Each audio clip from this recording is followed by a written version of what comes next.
Hi, BookTube, and welcome to another fiction review. I'm really excited right now, and that's because, as of this minute, when I am recording, I have only 11 books left to read in order to meet the 53 book target I've set for my Read What I Own challenge. And there is something, do you find this? There is something about being within sight of a goal that you set yourself that really energizes you. I am not at all tempted to buy any books right now. What I do find is that the empty spaces on my bookshelves, they're pleasing me. They're pleasing me because the next thing I need to do, of course, is tidy up the books that I have left just to see, can I get everything I own, stacked neatly onto the shelves, not piled up in front, not piled up on top, but just in the actual space where people conventionally put books on a bookshelf. Who knows? That is going to be a task for this winter, I think.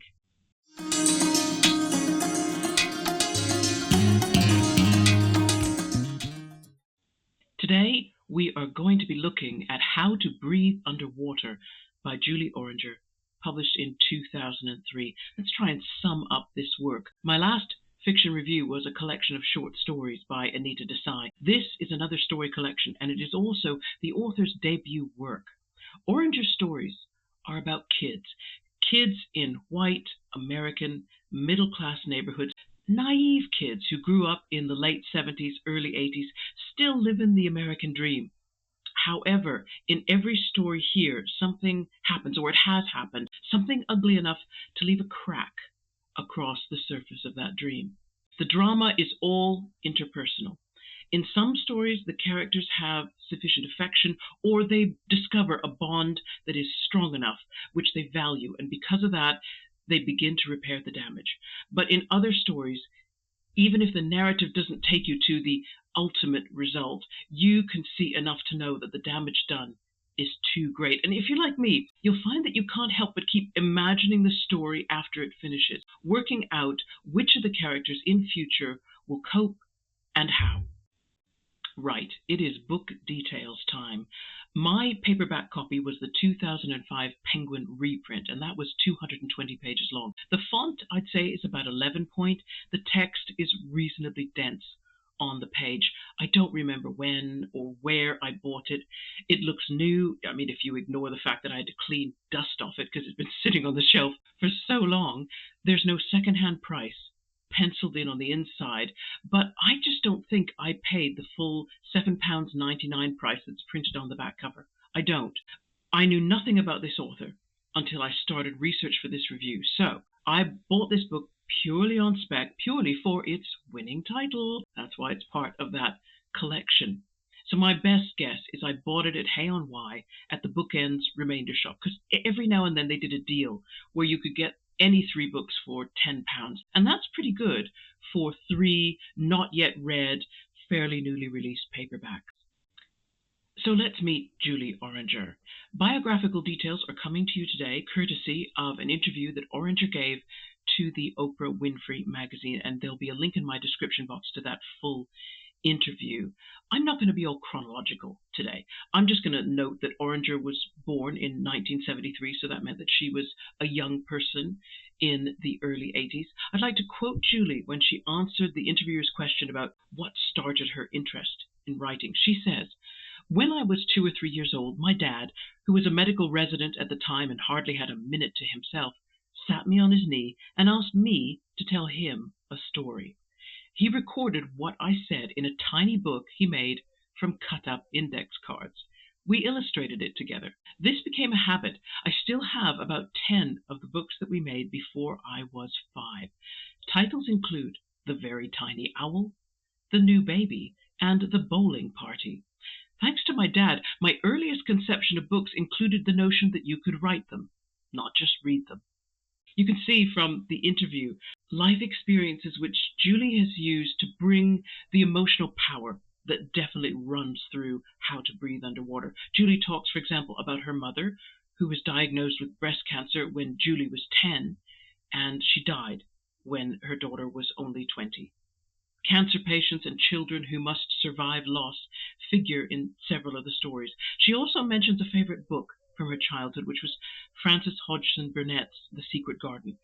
And she liked the way Mary, the protagonist, unlocks the secrets of her own family. And again, in How to Breathe Underwater, pretty much all the stories involve someone discovering concealed information or situations that are so disturbing that you know that some people will try to keep them secret.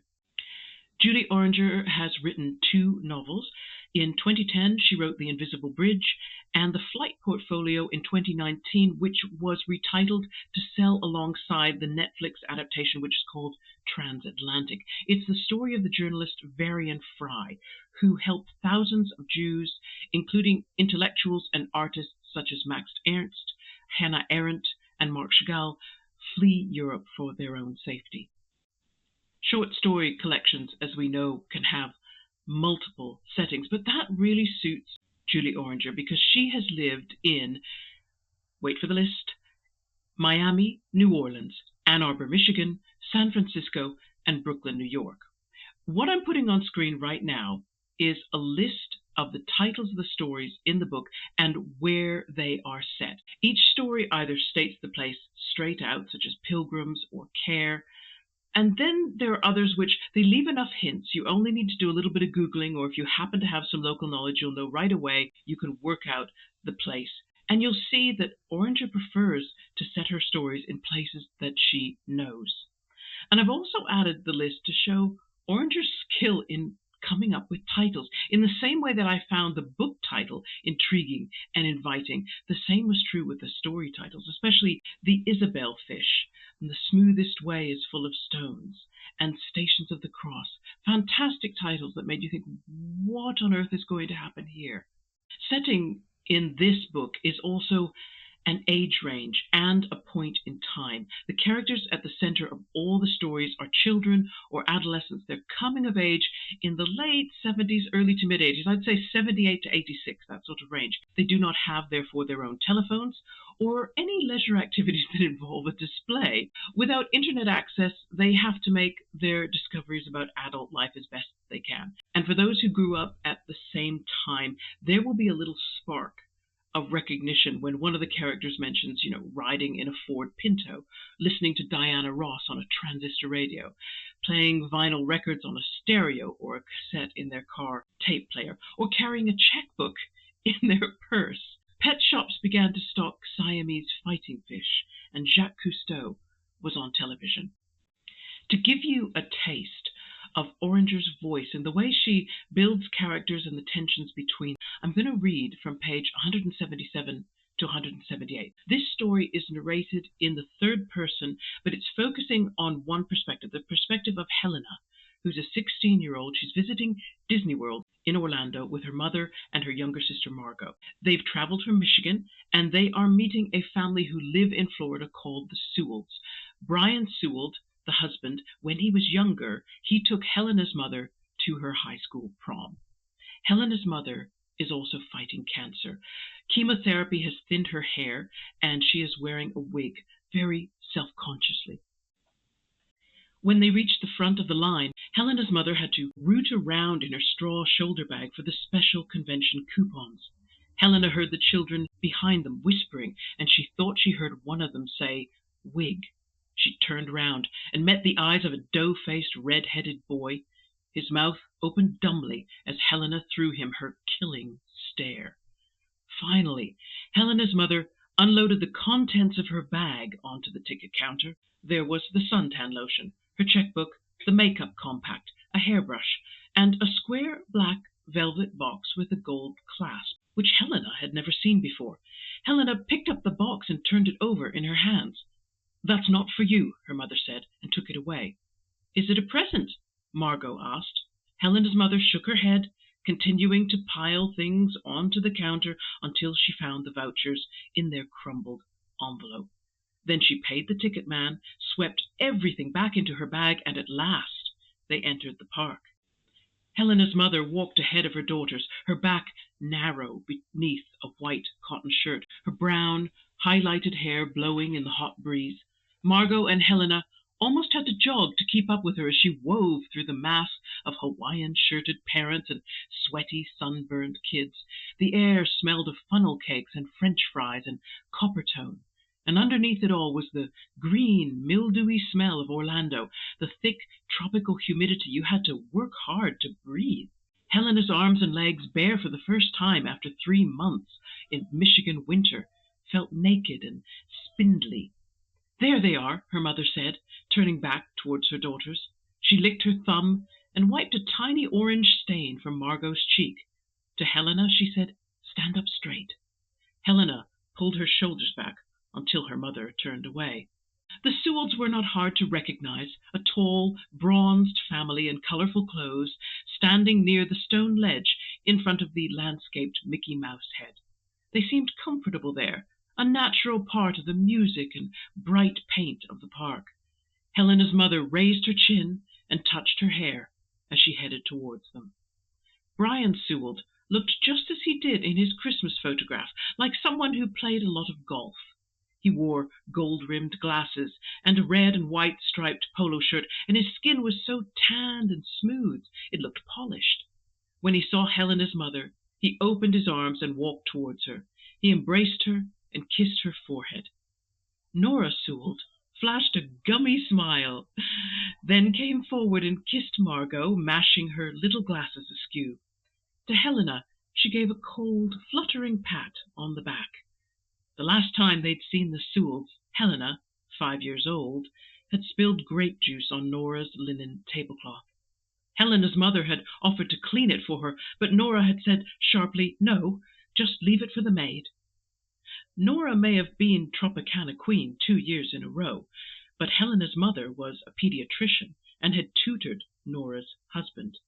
Helena had gotten the sense, even at that disastrous lunch, that her mother made Nora feel uninteresting and slow. I especially like the hints of Nora's correct but forced pleasantness, her gummy smile, like an animal baring its teeth, mashing Margot's glasses, giving Helena that cold, fluttering pat, as if trying to sweep the girl away. And Helena's summing up of the situation, that Nora might see Helena's mother as a rival for her husband's affections.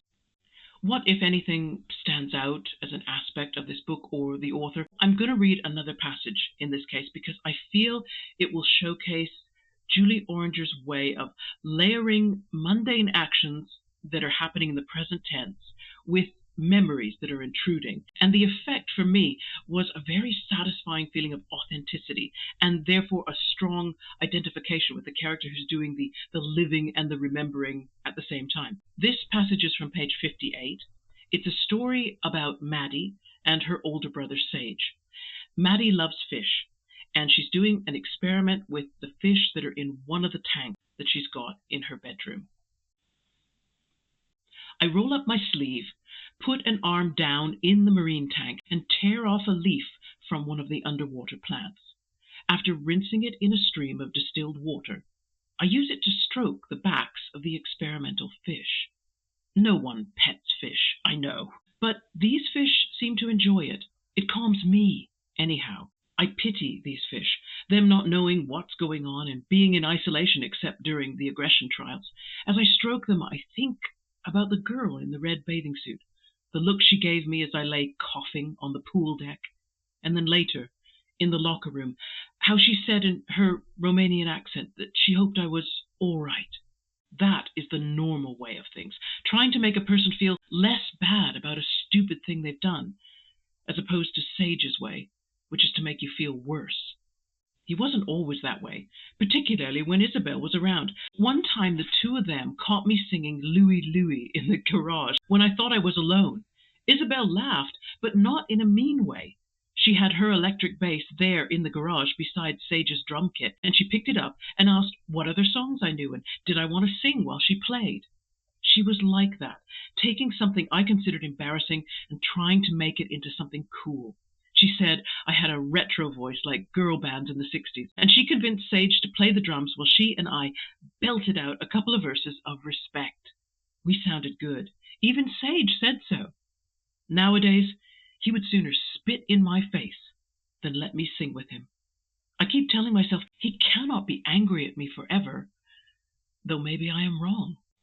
We need to talk about the problematic content in How to Breathe Underwater. There is almost every kind of problematic content in these stories. There's not much point giving you a list even, or hiding from you the fact that every story sits somewhere on an emotional continuum which is unsettling at the best and horrifying at worst. I was not prepared for that, and the opening story was particularly disturbing. Also the closing story. So, warning, tackle this book if and when you feel ready to be shaken up.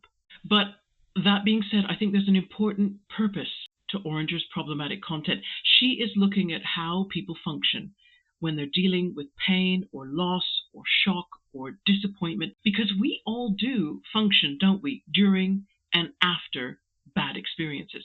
We don't always function well, and Orringer's characters, they represent a range of different imperfect reactions. I particularly like the story Note to Sixth Grade Self, in which the narrative speaks as if it's advising the person that they were, how they ought to have behaved, how they ought to have handled peer pressure and self-consciousness at age 13, which is pretty futile because you can never recapture the way your mind was at 13, 20, 30 years later. And anyway, it's already happened. It's too late. And in that way, I think Orringer's stories are about forgiving yourself for being human.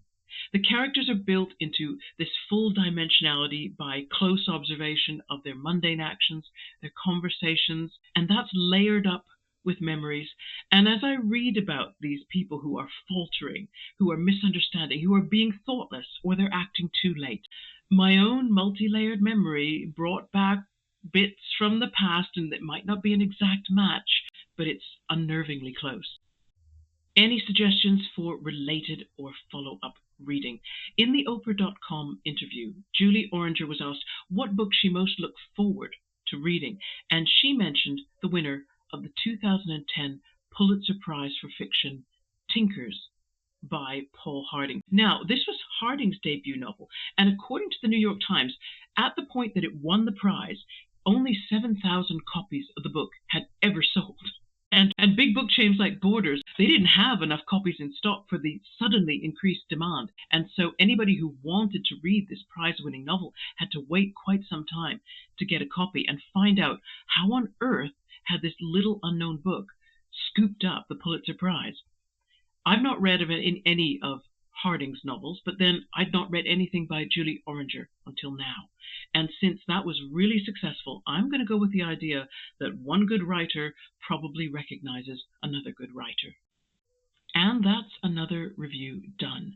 What am I reading at the moment? I am taking part in the Faulkner in August read-along, hosted by a lot of people actually, but I was invited by Roz at Scallydandling About the Books. I am on page 82, yes, and that's just keeping up with the assigned schedule, so good there. I'm also reading Truman Capote's Breakfast at Tiffany's. Did you know that in the book, Holly Golightly is a blonde and not a brunette, as portrayed by Audrey Hepburn? But I'm afraid, Hepburn now owns this character because I was unable to read the book and imagine anything but a brunette.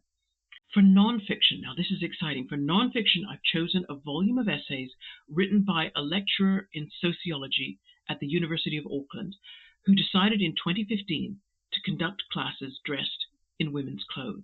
It is a close questioning examination of gender and why the transgression of culturally chosen gender boundaries provokes such strong emotion.